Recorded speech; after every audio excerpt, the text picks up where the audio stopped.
Now, as I said earlier, this is a truly international show. We've been to Tbilisi, we've been to Serbia, we've been to Croatia, we've been to Czechoslovakia. Now we're going to go to Delhi. A new best friend of mine, Tej Kohli. Tej, welcome to the show. Thank you, Johnny. And welcome to Marbella, by the way. It's your first time, I guess. Well, kind of, yes. I would say it's my first time in my own home, yes. Yeah. Now, tell me a bit about yourself and what got you from Delhi all the way eventually to Marbella? Well, there's no direct flight for me from Delhi. I've stopped in a few places like London, Costa Rica, and a few other countries. But it's good to be here. It's such a nice place. Look at the weather. Look at the view. Your view is spectacular. I have to say, probably one of the best views in all of Marbella. Now, you're what do we call an IT guy? Yes, I'm a technology guy. IT is a little bit misunderstood, but I would say I'm a more technology guy and more in advanced technologies than what we typically know as IT. Yeah, I know a thing or two about technology. So tell me, what exactly is it that you do? Because clearly you're a major player. I've seen you in magazines with Mark Zuckerberg and amongst others. Well, I don't know if I deserve that accolade, but what we do is we are on the leading edge of new technologies, I would say. We have about 1,500 to 2,000 people who work for us, some very smart people, and I'm very proud to have them in our team. And as a result, we are now going with what I consider is a new wave of technologies that are coming in. And you saw what happened in the last 5 years with the iPhone. Things have changed. There are so many apps out there. There are so many things that we can do that we were unable to even think of 5 years ago. And my own feeling is that in the next 5 years, it'll be far more. It'll be exponential. So what you've seen in the last 5 years will be nothing compared to what you see in the next 5 years. So are you saying we're looking at we're heading towards a technology explosion? Yes, indeed. That's exactly what I'm saying, Johnny. I'm saying that we are going to. You've seen Google cars. You hear about it. It's going to become a reality very soon. And artificial intelligence is a big thing that is now in the making. A lot of very smart entrepreneurs are onto it. We are trying to get in that space also. Now, in the artificial intelligence or AI, I mean, a lot of people probably find that quite scary. Yes, it is intimidating in the beginning, but we have to live with the reality. The reality is it's going to be part of our lives, whether we like it or not. I mean, is it AI as regards your computer, or are we going to have somebody doing my hoovering for me? Everything. Robots and robotics, are a big thing.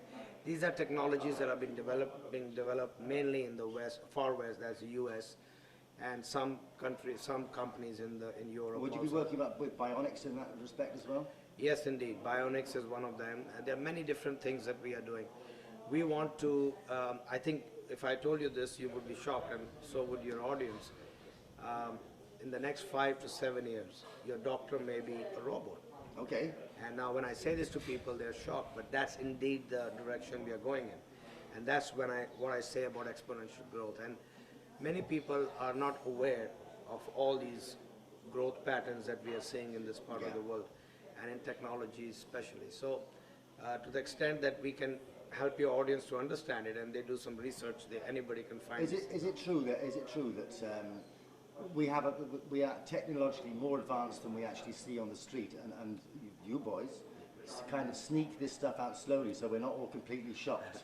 I don't know if we do it consciously, but yes, you are right.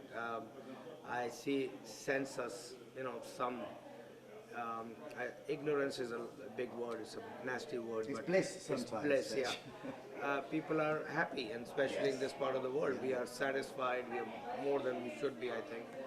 And therefore, what's happening in the real world out there, the technological world and the advancements, are seldom known or heard of until it happens.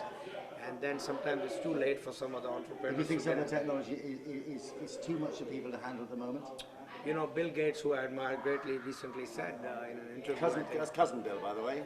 Cousin Bill. Bill said, and I think Mark Zuckerberg echoed the same sentiment, that maybe the robots that are coming out will be at a state where we can't stop them, and they'll overpower humanity. And I think people like Bill Gates and others, and to much lesser extent some of us, we are scared of. Yeah. What we are about to create we may not be able to undo once it happens. You're talking about I mean, it's just the new one's just come, the new movie, the Terminator.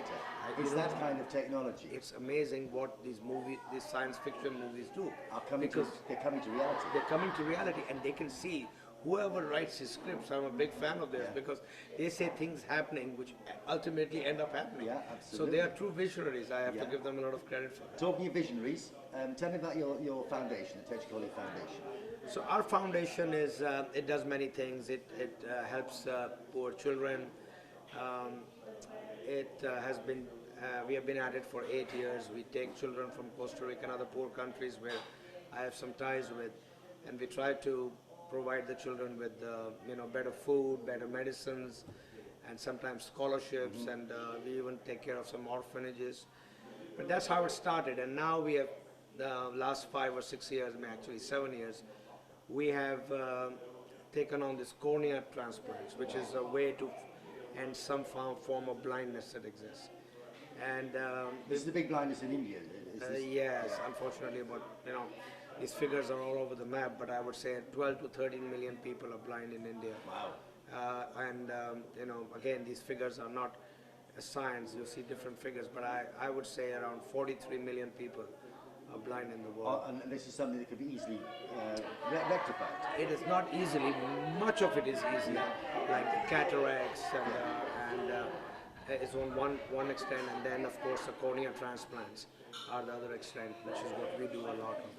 So it can be 37 million or so, and I don't quote me on these words because these figures are not exact to the science, but 37 million people or so can be cured. Can be cured, exactly. And again, Bill Gates Foundation is doing a great job in ending so many life-threatening diseases. He's big into polio. He has ended polio, except in Afghanistan. He's put a big dent, 99% gone in malaria, typhoid, all these other diseases, and cholera. Yeah. And so you have to give them, and they are very strong on infant mortality, Melinda Gates especially, and this is a serious thing that we human beings have to look into. So these are our, they are giants and they are ahead of everything. But for some reason, very few people at that level have given cognizance or given attention to the blindness. And I think if you were to ask them, and I'm not sure they would say this every time, they have got so much on their plate that they are more interested in ending life-threatening diseases as opposed to blindness, which they don't consider. Which is not life-threatening, I understand. But my wife and I and my staff, we consider this as a very serious ailment. One, a disability that we don't have to live with, and somebody has to step up to the plate. And there are a lot of great people who are doing some work on it, but I think we need a top-down strategy as opposed to going to different centers, which my foundation has done last few years. So we are taking a top-down strategy. Now we are in the new phase, and hopefully we can end this blindness in the next 10, 15, 20 years, and it will require a lot of work. Well, I wish you well on that bench. I've got one last question for you. I was just talking to somebody over there, Jim. He was talking about destructive technology. Now, what is destructive technology? Well, we talk about this a lot. A lot of entrepreneurs are talking about 6 Ds, and nowadays businesses without these Ds, and disruptive is one of them. But I would say most businesses, if not all businesses, need to be digitalized. Right. Even your cameras and the type of work you do has to be digitalized. And a lot of it is nowadays. And then you have this element called deception, where things keep multiplying slowly, and you have to heed to that and take advantage of that. By disruptive technologies, we mean do not be afraid of what is coming to you. What you have to go for it, and this is a new era of exponential technologies, and you cannot achieve those things that a lot of people in the US and other parts of the world talk about unless you're prepared to take some risk. So you have to disrupt everything to achieve. So I'm with you. So you can go and change the entire process because you want such growth that you're seeking. So that's disruptive. My next D is demonetization. Google, when they came up with the search engine, they didn't worry about how much money they were going to make. It ended up making them a lot of money. They had no idea. But this is not how people should think in this day and age. We should demonetize everything And in so doing, if you get the volume of people to come to you, invariably you will make some, you're going to be okay. Yeah. So all the smart exponential technologists and businessmen, entrepreneurs that we see, they all, not all, many of them are into demonetization. So that's one. Then there is my fifth D, which is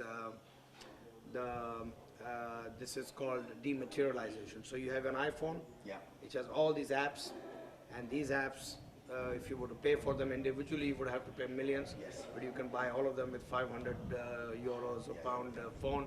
So this dematerialization, and then the last one is democratization, which means you have to bring all the Ds in.